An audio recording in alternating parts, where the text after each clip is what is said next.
and all that, so I invited him to come and give us a kind of little different take on addressing the ash borer situation. And I know Monday we're scheduled, I think it's in Monday, we're scheduled to make a decision on the type of insecticide we want to use, and I thought it would be important for us to hear him before we make that decision. So with that, Bruno, the floor is yours. Thank you. We want to be out of here about 6:45, all right? Yes.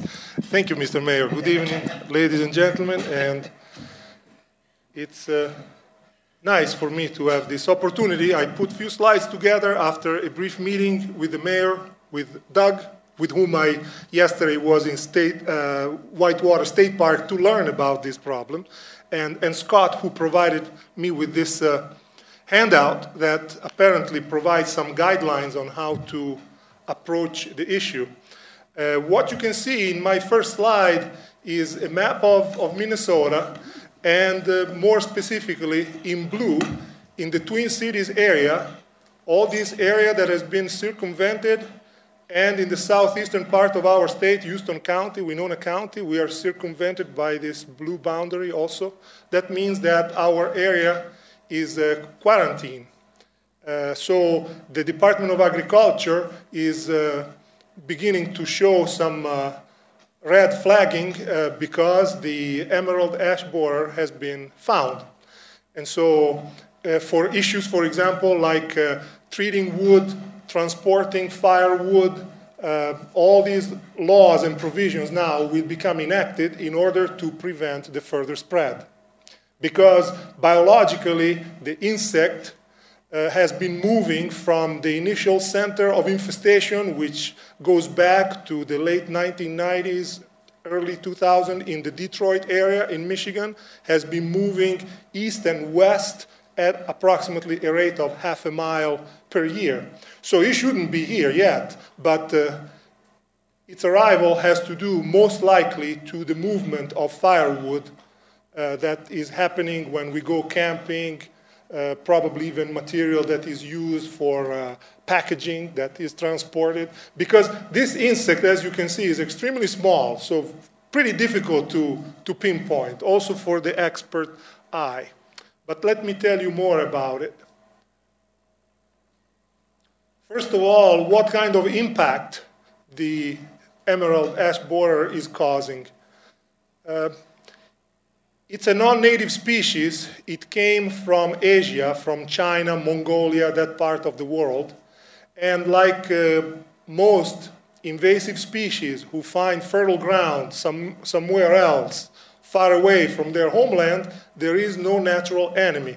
So the ash tree, the genus Fraxinus, that we have in North America, in the deciduous forest, and as you might have heard also on Minnesota Public Radio, I believe a couple of evenings ago, there was a story about it, pinpointing the concern for the threat caused by this pest because of the significant population of ash trees that we have in the state, and the damage that it causes. So it's the larval form of the emerald ash borer burrows into the wood, into the trunk of the tree. And so, as you can see, these typical zigzag S-shaped burrows are an indication of its presence. More specifically also, during the spring and summer, you can see trees that are pretty much denuded or defoliated because the adult feeds on the leaves. So the life cycle is pretty tricky, in my opinion, because all the action happens in the summer. So between May and August, the adults emerge from the trunk of the tree. They look for a mate. The female begins to lay the eggs. The eggs are laid in the crevices of the bark of the ash tree. After about 7 to 10 days, the eggs hatch. And at that point, that little larva begins to burrow in the wood, gnawing, chewing the wood, and finding shelter for several months. So the life cycle, the experts right, is completed in about a year, sometimes also 2 years. Most of that cycle is invisible to us because the larvae are gnawing, burrowing, invisible to our eye, inside the tree trunk. And so the plant reacts to this stress by trying, for example, to sprout shoots from the base of the trunk. Okay? Other similar form of stress from younger ash trees.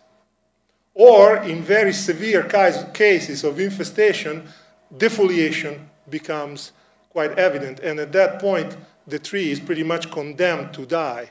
But then it's not only simply let's cut it and replant it, the disposal of that wood also needs to be taken care according to certain criteria to avoid the spread of the parasite.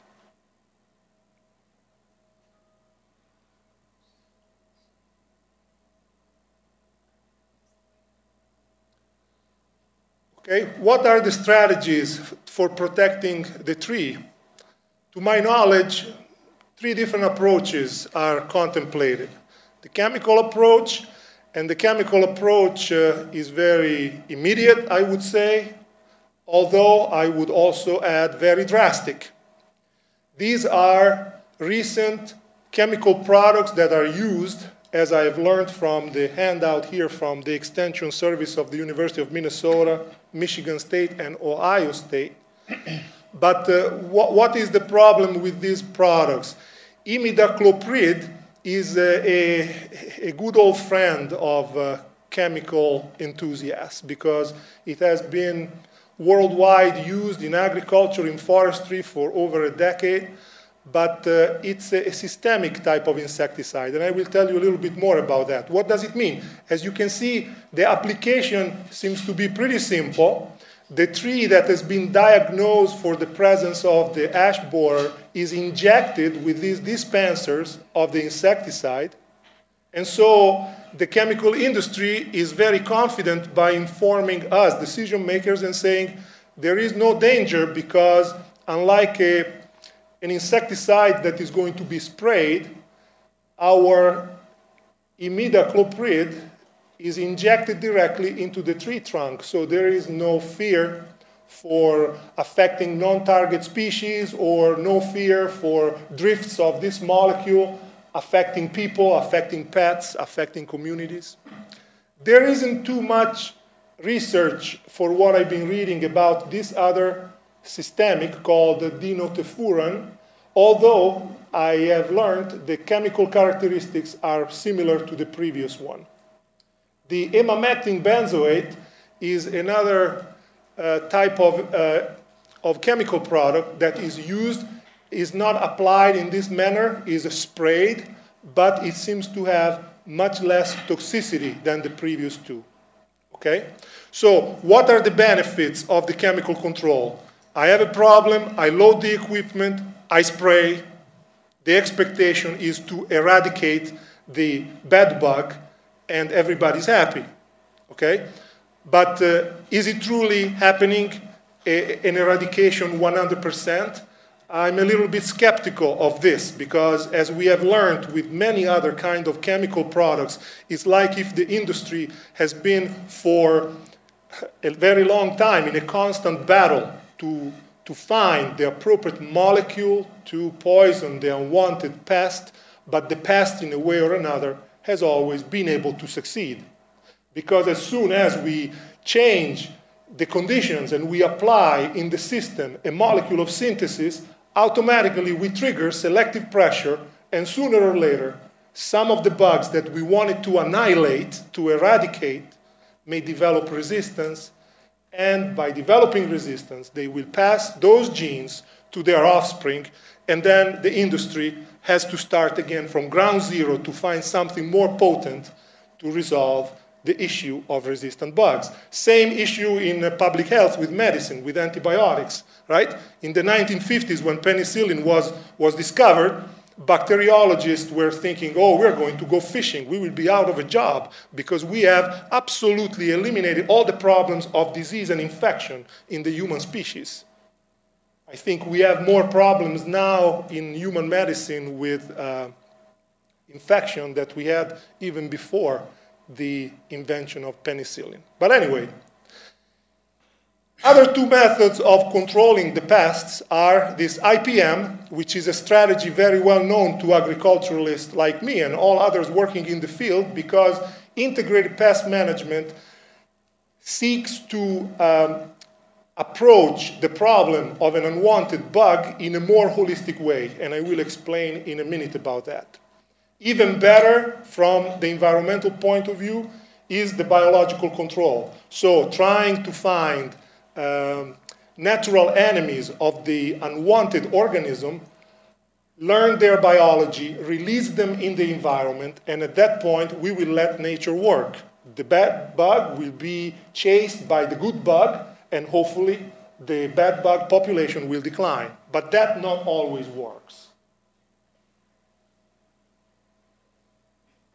So, in my opinion, before making any decision on what kind of strategy to embrace, it becomes fundamental to get a little bit of knowledge about the biology of the organism that we want to control. So here is the life cycle of our emerald ash borer. Okay?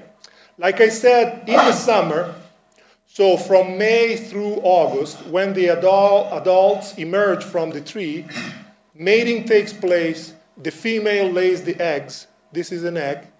Okay? The egg is normally laid in the bark of the tree. 5 to 7 days later, the little larva emerges. That larva begins to chew on the wood and penetrate the tree. That larva will stay inside the tree most of its life, most of the cycle. So 12 months, sometimes even longer. 24-month cycle has been described. And this is a picture of the more mature larva, which now is called pre-pupa by the entomologists. So this is just the last stage as the emerald ash borer appears during the winter. Okay, so if we would go and remove bark to detect and diagnose the presence of the EAB on our ash trees, we would have to look for pre-pupae. So these big, fat, thick, mature larvae which are ready to metamorphose and become adults. This is a picture of the adult. So May, the adult emerges from the tree. Another typical symptom or sign of the presence of the parasite is this typical D-shaped type of a opening or hole that you can see in the bark of the tree. That is where the bug emerges. As soon as it emerges, it will feed on the leaves. When it is well fed, it will fly around, respond to the release of the sex hormone by the female, find the female, mate, and the cycle starts again. Okay, so in a nutshell, this is the biological cycle of our ash borer. Now, with the chemical, we can spray at any time, whether or not we are sure that we have an infestation out there. But just in case, to be sure, we can accomplish that and we can have some sort of effect. Okay, but my question is how effective and unharmful that treatment is going to be when are we trying to protect, for example, trees within municipalities like the city of Winona, where we have people living and schools and hospitals and things like that. So this slide gives you some characteristics about this imidacloprid, okay, that, as I said, is a systemic insecticide. What concerns me very much, as when I deal with insecticides in general, is their neuroactive type of action. So even though as humans we are much more evoluted than bugs, but we are made of similar cells. So the brain of that emerald ash borer is connected to nervous cells that are absolutely similar to the nervous cells of other vertebrates, including humans. And so that is why, Rachel Carson in Silent Spring went on and on about DDT and dieldrin and organophosphorates, which were used very much in agriculture, because without any protection or without any further knowledge, the symptoms that farmers began to show off were particularly causing problems to their nervous system. So incoordination of movement, eventually paralysis. And so in the 1950s, yes, I have to admit, DDT saved millions of lives on the front, okay? Trying to crash lice and fleas populations, but then an abuse of that molecule over time also caused major damages in public health. So these neonicotinoids that are now the newest generation of insecticides function on similar physiological principles. And here is a slide that I want to comment about the effect of this systemic insecticide when we inject them into the tree. So this diagram is showing my tree, the root system, the area of injection here in the trunk. When that molecule is injected, sure, nothing is dispersed around. I agree with that. But immediately that molecule will travel through the vascular system of the tree all the way down to the roots, all the way up to the canopy, and so to the leaves, to the twigs, eventually to the flowers. Okay? So concerns that can be raised then by a treatment of that kind, or questions could be, what about soil life? Studies have been conducted indicating that earthworms were not significantly affected by the plants exuding residues of neonicotinoids into the soil. Okay, they were a little bit, their feeding habit was slowed down, but there was no mortality. So can we say there is no effect on the soil when the soil is home to millions of different species? The earthworm is just one, but what about algae, protozoa, nematodes, bacteria? We have them by the millions. Water quality, okay?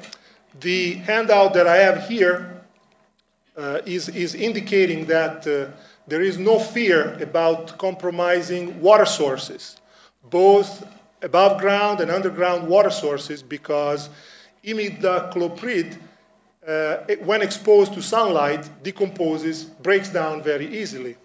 However, the same document is also warning, apply the chemical according to the instructions. People certified in the applications are the only people authorized to use the chemical.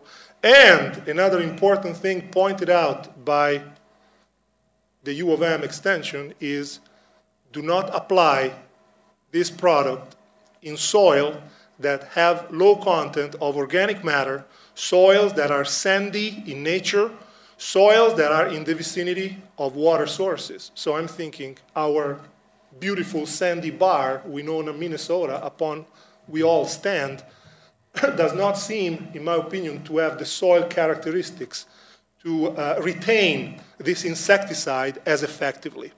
Okay? And if you know a little bit about soils, that organic matter which eventually becomes humus in the soil is the glue that when you apply a chemical absorbs that molecule and retains it in place for bacteria to break it down. If the level of organic matter is minimal, like we have here in town, risks are that the soil will not retain the insecticide, and with the leaching of that toxin, we may cause water pollution. Then another important aspect is the contact. The root of a tree, the root of a plant will keep on growing.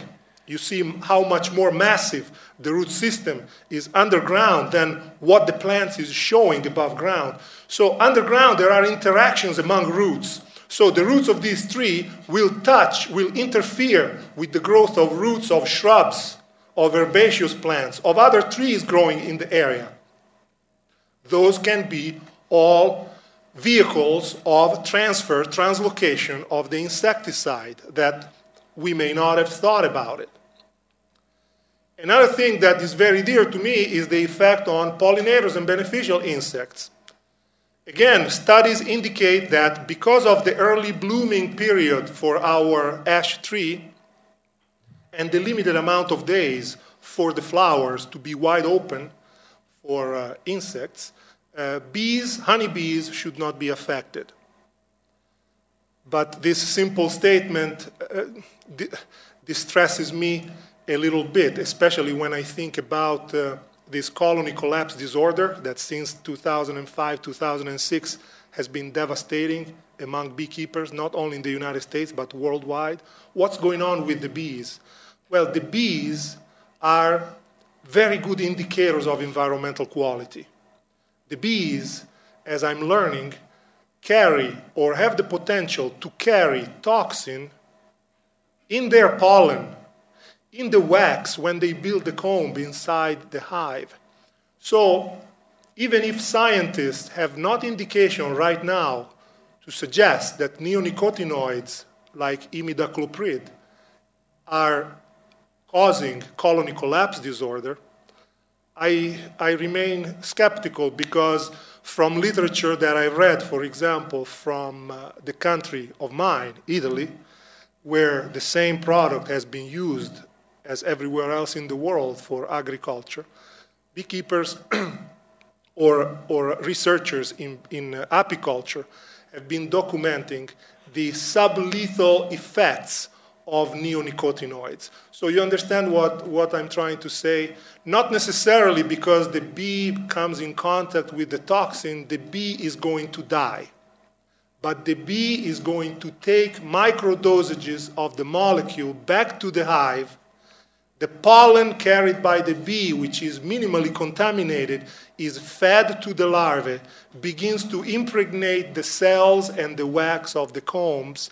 The bees are distressed. When they fly to forage, they lose the ability to find their way back to the hive. And so these are phenomena that have to do not only with this class of insecticides, but also with other products that have been used in agriculture for decades. So there is a concern. In addition to this, it's not only honeybees, it's also ladybugs, lacewings, many other beneficial predators or parasites that can be potentially affected if they feed on the nectar, if they gnaw on the leaves of the ash tree that has been systemically injected with a neonicotinoid or similar product. Public health, I mentioned already. This particularly may do with, for example, I'm thinking about people bringing children to parks if the trees are treated.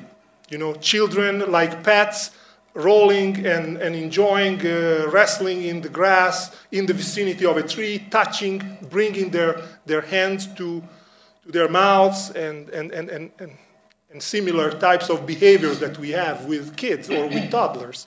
And finally, biomagnification. I want to show you a slide of biomagnification. Okay, this is in all biology textbook. So I may have in the environment, here the example goes back to our old DDT, a minuscule quantity of that molecule. So we measure it in part per millions. So really we need very sophisticated analytical chemical equipment to detect even traces of that molecule. But look at what happens to that molecule when it begins to enter a food chain. The DDT at 0.02 part per millions in a pond is consumed by the algae and it magnifies. So the fish eating the algae eats already 5.0 ppms. The little fish then, feeding on several algae, magnifies that molecule to 40, 300 ppms. The big fish feeds on the little fish, and that amount of toxin goes up. Eventually, if we are at the end of the food chain, what do you think is going to happen? That's the reason why we still find radioactive isotope in human breast milk, since the experiments that we did on those atolls in the South Pacific in the 1950s when we were building nuclear weapons. But the same is for chemicals. And so bioaccumulation, biomagnification, very important issues. Here a picture of my favorite insect, the honeybee. Okay, so here you see the hind leg of the honeybee packed with pollen. So that pollen is the bread and butter for feeding the larvae, feeding the brood. If that pollen is contaminated, the brood may not grow as it should. Not as many new bees may hatch from the cells. And so the colony, in terms of numbers, may begin to dwindle. And again, everything outside may just look fine. Plants are blooming, birds are chirping, but silently, like Rachel Carson wrote already 50 years ago, there is this bioaccumulation, biomagnification happening at microdosages in smaller organisms and causing the silent demise of them. And again, with these neonicotinoids, beneficial species. The minute pyrite bug, for example, ladybugs. These are all powerful predators, lacewings, praying mantis. We don't see them as much anymore. Whether you go in the countryside because of agriculture, but in town sometimes is pretty much the same if the management of the urban plant community is heavy on chemicals. So without abandoning the chemical treatment completely, I think that an approach like integrated pest management, which still considers chemicals, but as you can read, it's an approach that is a little bit more holistic because, number one, we are not trying to eliminate, to annihilate the unwanted population of bugs. We are just trying to coexist. So try to bring down that unwanted population to manageable numbers. So with integrated pest management, it becomes vital to monitor what's going on in nature, and that's why learning about the biology of the insect that we want to control becomes a must. So with integrated pest management, we are trying to monitor the unwanted population and verify that minimum thresholds have been reached. Thresholds of what? Of the numbers of unwanted bugs. That is the way and the only way in IPM to justify a chemical treatment. So I need to look if the number of EABs are exceeding minimum thresholds, then a chemical treatment is justifiable. But what kind of chemical treatment? Obviously something that is not as powerful, something that most likely will be coupled by other more environmentally friendly methods of control. So that is why if we want to shift away from simply going on a spraying schedule, we may want to have traps and personnel who becomes trained to check on those traps, count the number of insects that are caught in the trap, to measure and to substantiate whether there is a legitimacy for a chemical treatment or not. Then, talking about treatments, in IPM we are going to use the least environmentally chemical type of treatment. So what kind of products are in alternative to these neonicotinoids? Growth regulators. Okay? A growth regulator like diflubenzuron, there is also another one very popular called phenoxycarb. They basically block at a certain stage the cycle of the bug. Remember the egg that hatches and becomes a larva, the larva that becomes adult? When I know the life cycle, I monitor and I can assess that in my trees I have an exploding population of borers. I apply the growth regulator at the end of the winter. The larvae are inside the tree. The larvae affected by that growth regulator will block their development. So they will not complete metamorphosis, they will not become adults, but dry out and die. Okay? Another interesting type of approach that is also environmentally more friendly is called mating disruption. And this is insect sex, ladies and gentlemen. You see from the diagram here, in the spring, in the summer, the female is releasing a chemical, a pheromone, that attracts the male. The male is capable of detecting the scent of that pheromone, finds the female, and reproduction takes place. But entomologists in integrated pest management for a number of decades have been able to synthesize in the lab those sex pheromones. The industry now is producing dispensers. So if I know the cycle of my borer and we get to the summer, instead of injecting the trees, I could say, hey, I'm expecting any day soon now an explosion of adults that will look for a mate. I'm going to put in my Winona City Park, at random, well distributed all over the park, artificial dispensers. These dispensers will release the chemical.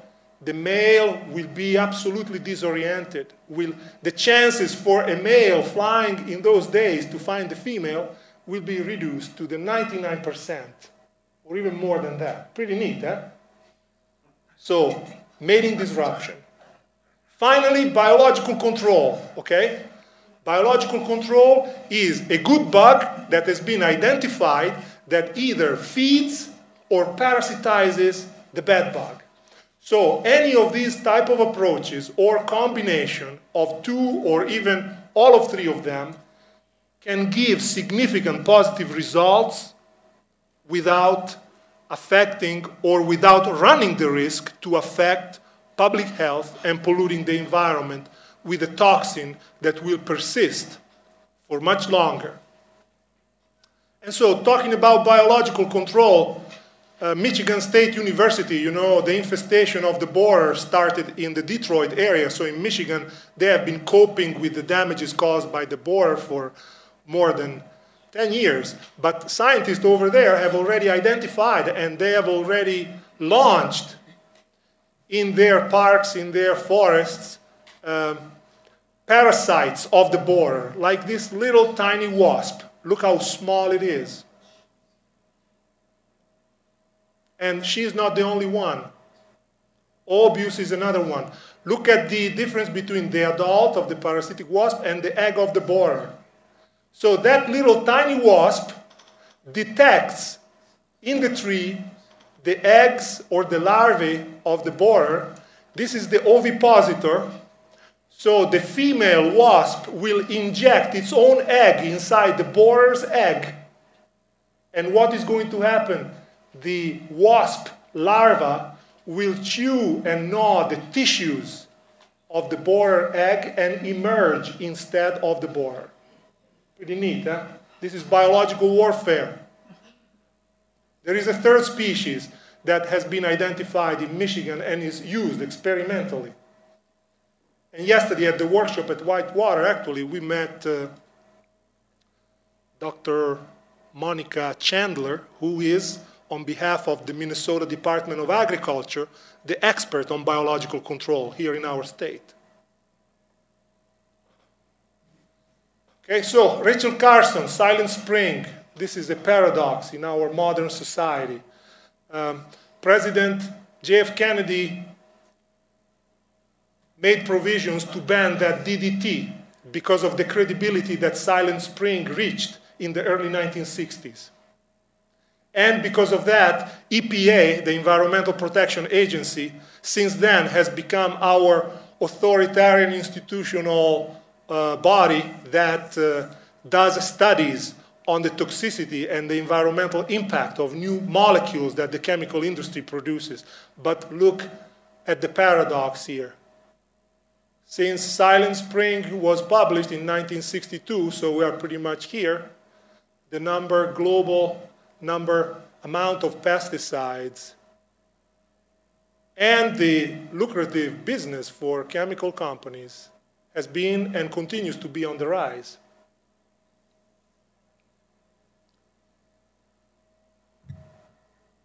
So I think that the approach is making a decision by recognizing that the word eradication, as we learn in pest control, perhaps is a term that is a little bit more illusory than rational. We may be lured to think that we have eradicated the problem every time that we treat with a new toxin. And this has been pretty much all the case. So we may go for a few years without any evidence of the bad bug emerging again, but eventually that bug emerges again. Look what is happening in agriculture with GMO technology. Okay? Monsanto, since the mid-1950s, has been guaranteeing absolute success by inserting, now splicing DNA to insert genes on corn where a bug just lands on the plant and dies because the corn has inherited now the toxin of a bacterium that will make the bug sick. But what is happening instead? Monsanto, just lately there was a big lawsuit at the federal level where Monsanto actually came out successful. And this is really unfortunate in my opinion, but it's not going to lead the solution to all the problems of eradication of unwanted organisms in the cultivated field. And so integrated pest management, which includes the philosophy and approach of coexisting, just trying to reach some sort of a balance without poisoning ourselves and the environment extremely, is probably, in my opinion, a more feasible way to go. I also was saying at the meeting with Mayor Miller last week about the educational opportunities for a challenge like the one that we are having right now with the border, should the border approach the city limits of Winona, in an attempt of educating the public, perhaps with like traps that are used on ash trees to monitor the population, or with a bigger effort by the city to affect the knowledge of the citizens by learning the pros and cons, but definitely the benefits of trying to control an unwanted pest with the least toxic chemicals that also couple alternative methods of control. Again, it's control, it's not eradication. And I'm pretty sure that in the long run, the environmental benefits would be appreciated by all. And this is pretty much what I have to say. Thank you very much for your attention.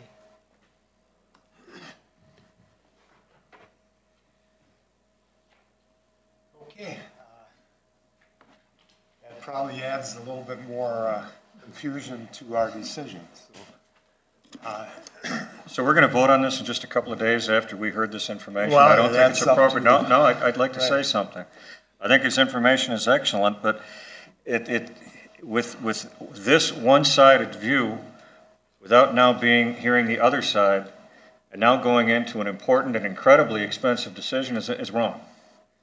So we could have had the opportunity to have somebody explain some of the stuff, to balance it out and to have a good discussion of it, and that was turned down. I'd like to say at this point, we take it off of Monday's agenda. That's fine. Now, I was told by people involved that we had all the information and we didn't have to hear it again. It's always the last person that talks is going to be the one the most influencing the So, and I'm not saying this is the way to go or not. Well, it sounds that way. And I'm not saying from you, but it's the last presentation is always the one that is going to be remembered and listened to. And according to this, I mean, we have to coexist. The other stuff is going to kill everything, and there's truth on neither side is being dishonest, but right. there's truth from both. And in order for us, I think, to make the appropriate decision, it would be to get both sides at the same time, at a time when we have the time to discuss it. And we also know next Monday's agenda is incredibly busy. It's going to be a long night. This is a decision that I don't want to have to be hurried, nor should it be a decision that only has one side. I appreciate you giving another view, but having the other view without a counterpoint at the same time a couple days before, you understand that, right, I understand. Keith, what's the is it imperative that we make a decision Monday night, or do we have time to maybe have Bruno have a special meeting with what we heard tonight and listen to some of the chemical people? I would like to propose that we continue giving my report to the council, and whether the council makes a decision or not is possible. But all the sides have been heard. All the information has been out there. This is really nothing new. This is really consistent with the approach that has been presented to the council at this point. The integrated pest management really is what we're talking about. It's just a matter of what level of chemical to use and what chemical to use. There is no urgency to use any chemical at all for right now, but there is an urgency to start taking down trees and replacing them. If we don't know if it's here or not. There is no urgency because it has not been discovered as an infestation. But we always know that once you discover it, it's oftentimes been there for a long period of time. But the key is the word urgency. Whether it's here or not, it's not urgent because it has not infested here yet. We do not know that. I think, But has that not been proven? Every time that it's been found, and the experts and all the people that have come in and said it, once it's been found, that's the indication that it's been there for years. And in my report to you, it addresses that even when it's been infested and half dead, it can come back from that. You don't want to wait that long till it's half dead, but you can wait to that point. We have not yet found any trees that have been infested in town, so we are ahead of the curve. Yes, it could be here in town, but it is not causing any problem whatsoever in the community. You could wait until you've got dead trees in town to start treating at that point. We've talked about treating before that. This is some information of what do you want to treat. We've talked to all the state agencies, all the people that are experts at this specific thing, and what we're proposing is real consistent with that and with what the other cities are doing. Whether or not to use any chemical this year, we don't have to do that. That could sit and wait for another year. That could wait for 2 years. You could wait till we have an infestation going in town. My understanding, one of the main chemicals that the doctor was pointing out, it was not one of the main chemicals that's in the product that the person who wanted to be here tonight was even going to talk about. He mentioned that one, but that was not the main one that was addressed tonight, no. Right. I think people need to know that. That main one, the one that was most closely for like DDD, that's not the one that the person that had emailed all of us, his product contains. Right. So without bringing that up, it just appears that the chemical that he was talking about is the one that was going to be presented to us. It's not the same. Isn't part of our plan to start taking some trees down? Correct. And that's something we can do no matter what. Absolutely, but until we adopt a chemical and a process related to that chemical that is going to be phenomenally expensive, before we do that, I think that we need to have a more balanced approach so we can make a more informed decision. Right. Okay. But for Monday night to get this started and also get, I think what we need to do soon, and I'm sure you're working on it, is the kind of the registration process. So if somebody does choose to do something now, how do you know that it's chosen and things like that? Those things I think need to be done soon. My report addresses all of those and why we've chosen what we've chosen. So we can listen to the report. If we can listen to the report, right, but not make a chemical decision or treatment decision yet. As you said, it's not necessary to make that decision now. It would support not doing any chemical application this year. Well, at least not now, or whatever. Taking trees down. But we need good. Okay, yeah, like you said, we need to take those certain trees down. Yes, sure. Actually, Doug and crew have begun doing that on trees that are in poor condition, trees that people don't want to have around there. They're taking them down. We've not got into place replacing them yet. That's the next step. I just want to thank you, Bruno, for the information. Taking the time is very informative. Appreciate that. And I hear what you're saying. I can echo that. I still want to read what's coming before us again. I know stuff we've gone over. What's coming before us on Monday. If we don't make a decision on the chemical thing, like I said, that's not an urgent thing right now. Because I know for me, I'd like to still reconsider and look at and reconsider again in another light the information that you presented to us. I mean, even just right now, off the top of my head, I'm thinking. So I thought of woodpeckers. You said, it was kind of not a joke, but you said there's a certain species of woodpeckers that also eat that in particular. So I was thinking along that line. But for example, with that wasp. If the city even entertained something like that, we don't have answers right now to say how in the world would we do that? What would that be? What's a tentative cost, or if it's the ladybug, those kinds of things, as well as hearing what Councilman Craig brought up. If that other particular party was bringing up a different chemical, let's look at pros and cons to both of those as well. That Well, company, the wasp won't do any good until it's here, right? we've Well, talked. that's, with- I mean, sometimes they bring them in that's what I'm saying. Do we bring them in a box and crates and We've what talked- has Michigan done, We've talked to the state about that. First of all, Right. they're using them already here in Minnesota. Okay. But we talked to the state about, can we use them in Winona? Okay. And they said, until you have an infestation going on, you don't want to do it, because they'll just die off. They have nothing to feed no on. food source, that's their food source. But the state said that they would be glad to work with us. Matter of fact, when it happens, they would most likely do it for free. Bring in the wasps and give that a shot. They like to work with the city on that. So those are other, more information, I think, in our overall, I feel, planned for that, if it's wasp or whatever, and then what happens with them after they get their food source, then wasps won't do anything, I should say, that we have to look out for later. Too many wasps, I don't know, but those are all those things, I think. Our proposal with the chemical is to begin gradual. Being we have a lot of trees to Right. address, our goal was to try to get some going on that, but it is not urgent. Or But the thing about the that would be nice too. pheromones, breaking up the mating cycle, I don't know enough information about that as well. Again, they haven't found that for the emerald ash borer. They found that for the gypsy moth and other things. Okay. But they haven't even found the successful traps at this point. They have the purple boxes all over. But those are more kind of it happens to run into it accidentally, and they think they like purple. Well, picking up on what Jerry said, are we looking at basically two different chemicals? Is that what it's going to come down to? That's correct. What are the two chemicals that you're looking at? Pointer and triage. Okay, now, We've researched all of them, but those are the two. now could we have a presentation again by those, or, Is that what you're asking? yeah, well, I would, before I want to decide myself, vote on one chemical or the other, I'd like to ask some questions of the people who provide the chemical, and picking up on what we heard tonight, and saying, well, how does your chemical relate to what we saw? And how does your chemical relate to what we saw, and have it right here? That's what I'm asking for. I felt like tonight that we're going to be looking at two chemicals, or in 3 days we're going to be looking at two Right. chemicals. And then Bruno, I learned a lot. I thought it was good stuff, but without somebody stating, like you just said, they're talking about breaking up that pheromone. Well, it hasn't been found for EAB. That would have been good to know tonight, since that's what we're talking about.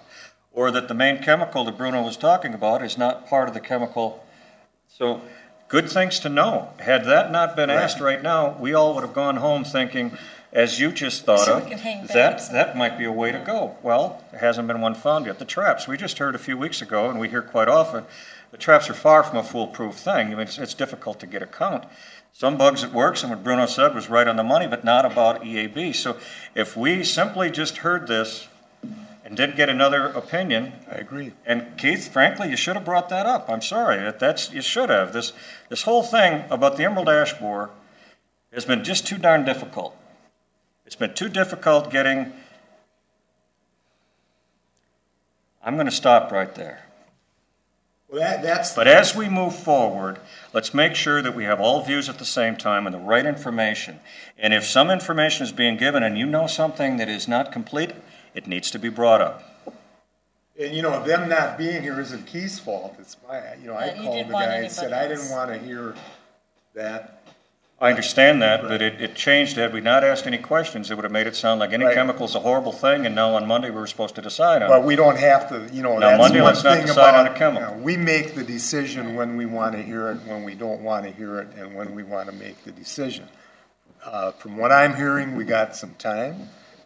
We got two chemicals, basically, what I'm hearing is we're looking at. So let's bring those two in. Let's take what we heard tonight and ask the question. How does what does your chemical do on this? What does your chemical do on this? Then I think we'd have a little bit better idea as to what decision to make. Absolutely. And I think too, like what Keith said, if you're the state down the road when a timing as a consideration later for the WASP, so you have to wait. I mean, that would be, I call it like on our list of here's what and timing and other blended alternatives that we have, so we get all the full picture. Like I got a question for what I saw in that one slide is with the roots, and if the root touches another root, it'll go into that. Well, what if you got 4 or 5 ash trees that are all together and you treat one, is that going to go down into the roots and then the roots touches this one? And I also had another question. I don't know the answer. And what is the quantity that's going down in those roots? If it's a small amount for treatment, or if you're dumping in, that, how much is being, to affect it? It was still good information, but